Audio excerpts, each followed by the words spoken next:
when people came back from rescuing other folks, I think they began to realize, this is part of the deal.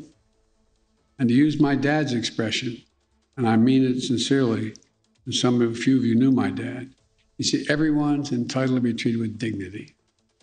And that's what the labor union is all about, dignity. It provides dignity for people who deserve to be treated differently. And I want to thank Jocelyn, and I want to thank President Schuler, Madam President.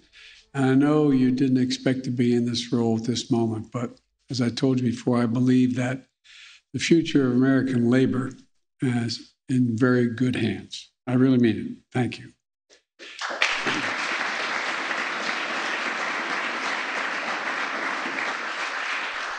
And I want to welcome everyone to the White House. And I really mean that. This is your house. It's not hyperbole. It's a fact. This is your house. I wouldn't be here without you. That's, again, not hyperbole. In my White House, you'll always be welcome. Always be welcome. Labor will always be welcome. You've heard me say many times, I intend to be the most pro-union president, leading the most pro-union administration in American history. But I think one of the reasons I'm able to do that is the public is changing too. You've changed the public. You've educated them a lot. I want to thank the dues-paying members of the laborers, Marty, Marty Walsh, who's helping make sure that we keep the commitments across our entire government. And before I go any further, I'd like to pause for a moment of silence to honor the hundreds of union workers and essential workers who have died from COVID-19, and to honor a buddy, John Sweeney, who we lost earlier this year, and to honor a truly dear friend, Rich Trumka. A moment of silence, please.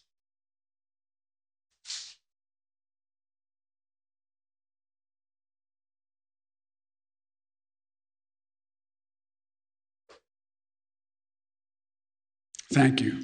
This is real. One of the things I admired about Rich is that he understood what people in this economy are really facing.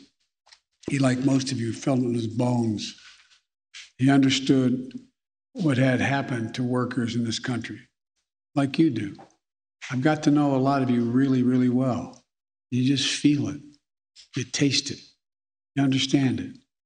I get kidded by my staff for all these years, and I say, I trust the person most who arrives at the right decision when it starts in their gut, goes to their heart, and then they have the ability to articulate it because it goes to the brain.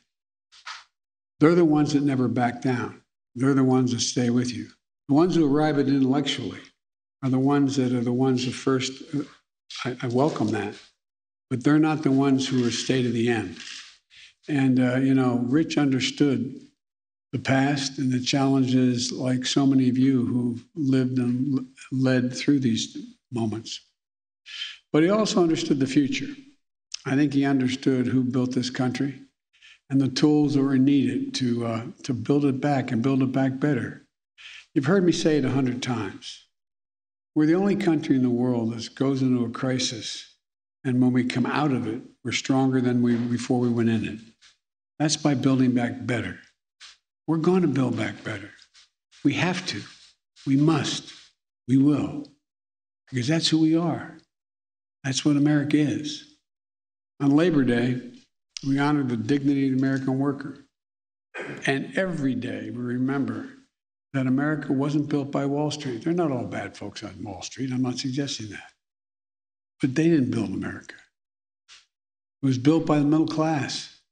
And unions built the middle class.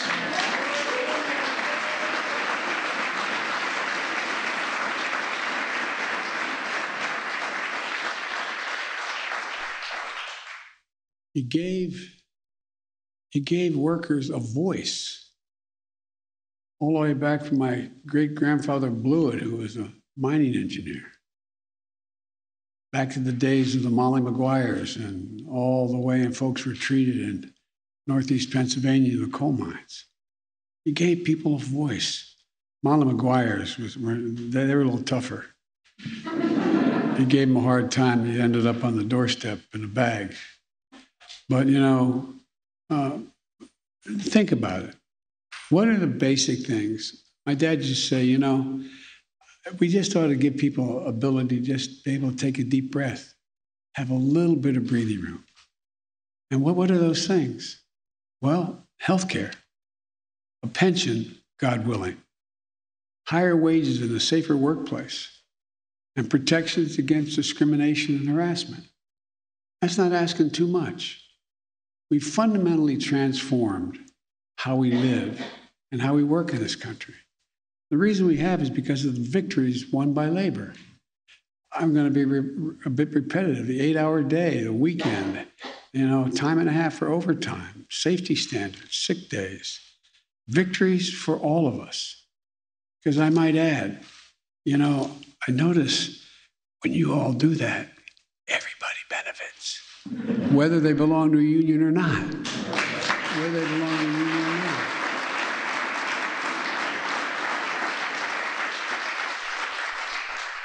When unions win, workers across the board win. That's a fact. Families win, community wins, America wins, we grow. And despite this, workers have been getting cut out of the deal for too long a time. From 1948, after the war, to 1979, productivity in America increased by more than 100%, while the pay for American workers grew by nearly 100%. And then along came 1979 and everything began to change. Productivity in the country has grown almost 4 times faster than pay since 1979. That means the workers have been given much more to their employers' bottom lines than they've gotten back in their paychecks, breaking the basic bargain of this country. The bargain was if you work hard and you contribute to the welfare of the outfit you work with, you got to share in the benefits. Well, that stopped for a long time.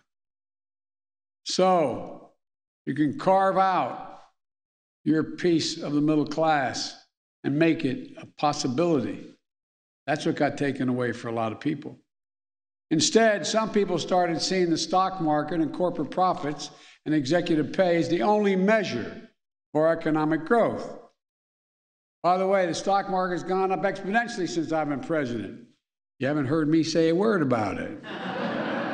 I'm glad it's gone up, no problem. Look, let me tell you something. My measure of economic success is how families like mine growing up, working families, busting their neck, how they're doing, whether they have a little breathing room, whether they have a job that delivers some dignity, a paycheck they can support a family on. In an economy, the economy my administration is building, instead of workers competing with each other for the jobs that are scarce, everybody's mad at me because now, guess what? Employers are competing to attract workers, having to raise pay. No, I'm serious, think about it. That kind of competition in the market helps workers earn higher wages. It also gives them the power to demand dignity and respect in the workplace. Simply put, worker power is essential to building our economy back better than before. It's just that basic. To counter corporate power, to grow the economy from the bottom up and the middle out. I'm so tired of trickle down. I ask, when has the middle class done better that the wealthy haven't done incredibly well? I can't think of a time that when the middle class is booming and moving, everybody does well. And to give workers even more power, I also signed an executive order to improve competition in the economy, including calling for a ban on non-compete agreements that deny workers the right to change the job in the same field, even when there's no real reason for a company to stop them. It's all about suppressing wages. That's what it was about.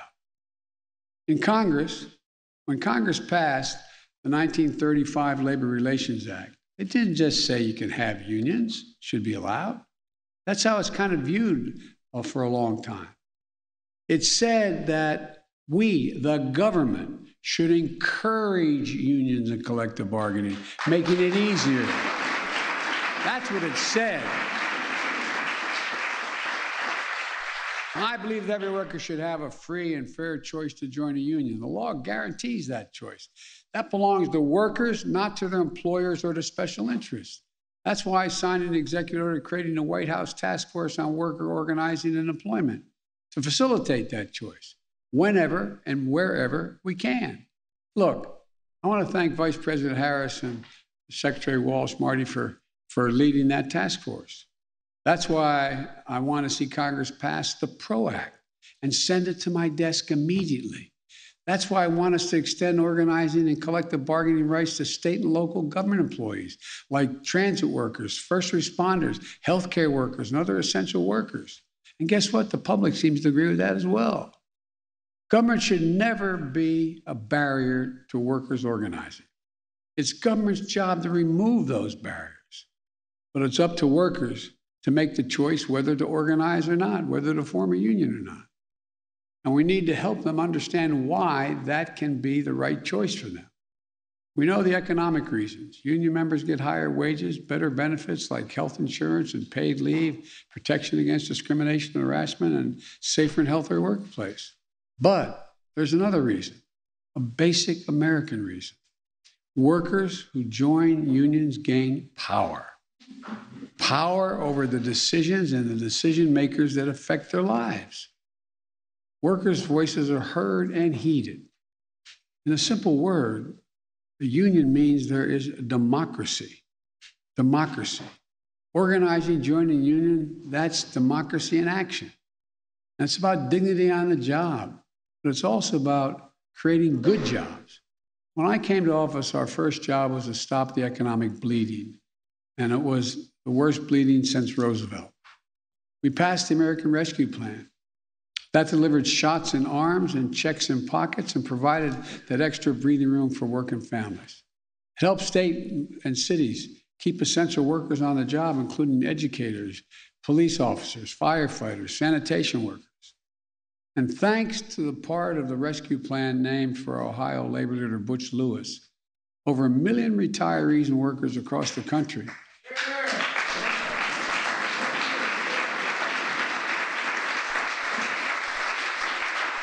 they can trust that the pensions they work for and sacrifice to secure will be there for them. You know, and with a bipartisan agreement we reached to rebuild America's infrastructure, we're going to be putting hundreds of thousands of people to work, including plumbers, pipe fitters, electrical workers, steel workers, so many other union workers, modernizing roads, bridges, water systems, broadband systems, capping abandoned oil and gas wells that are leaking, over 100,000 of them, making the same salary as digging that well. It creates jobs for American workers and makes our cities and towns more resilient and better able to meet the climate crisis.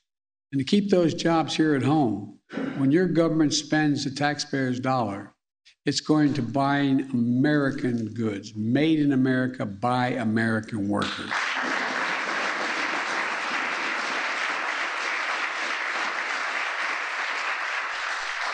Look, over the years, the Buy America Act became a hollow promise. It's been there for a long time.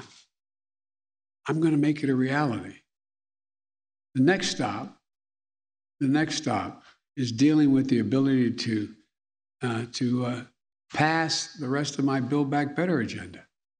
Once in a generation investments in our people, making housing more affordable, bringing down the cost of prescription drugs by giving Medicare the power to negotiate for lower prices. You ought to thank Bernie Sanders for a lot of this.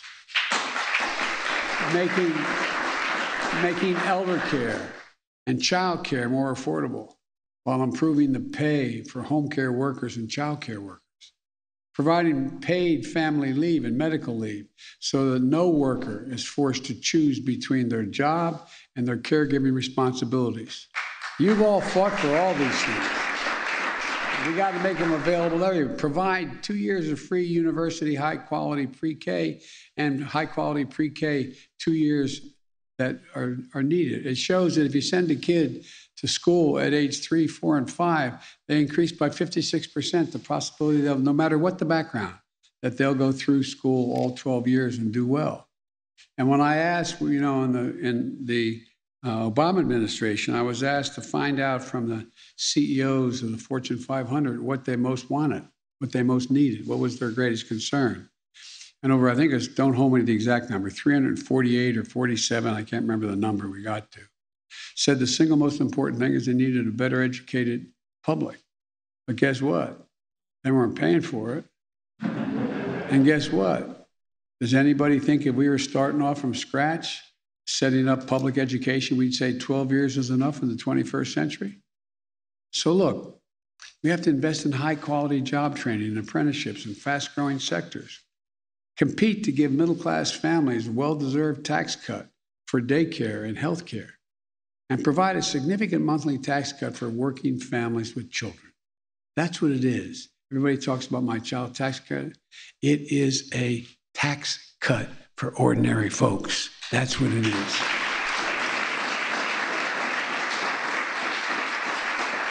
And as part of that, I want us to see us finally provide dreamers, TPS recipients, farm workers, essential workers, a pathway to citizenship, bringing them out of the shadows so they can receive the protection and representation that our laws and our unions provide.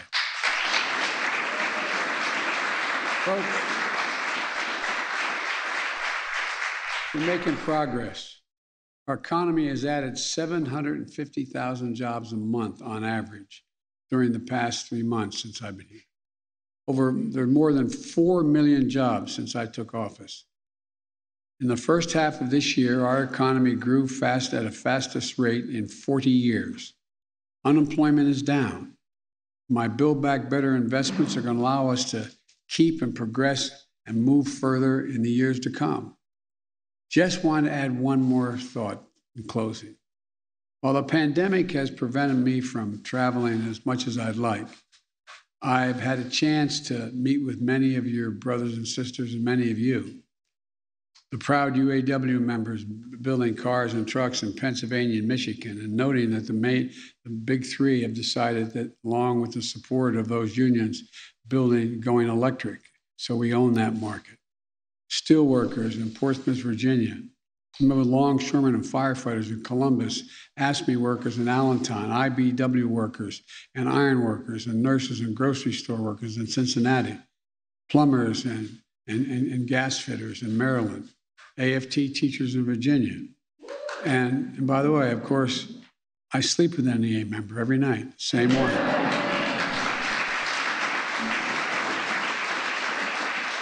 Same one. Jill had her first day of full-time teaching yesterday. This year, it's back to school. And look, I've talked with union transit workers, machinists, laborers, and welders in Wisconsin. We've had Teamsters here in the White House, and the Teamsters always have my back. And last week, I met with the first responders in New Orleans. And on Monday, I dropped by some of the IBW linemen in Delaware, helping recover from Hurricane Ida. You know, in the last year has taught us anything. It's what's essential. And what's essential is you, not a joke, you and your union members. Wall Street could go on strike, but all of a sudden, in the middle of this Ida, every IBEW member resigned, we'd be in real trouble. I say that to make a generic point. I think we significantly underestimate, and I think even you guys sometimes underestimate, the incredible value you bring to the safety, security, and growth of the economy. You know, you're America's heart and you're America's soul.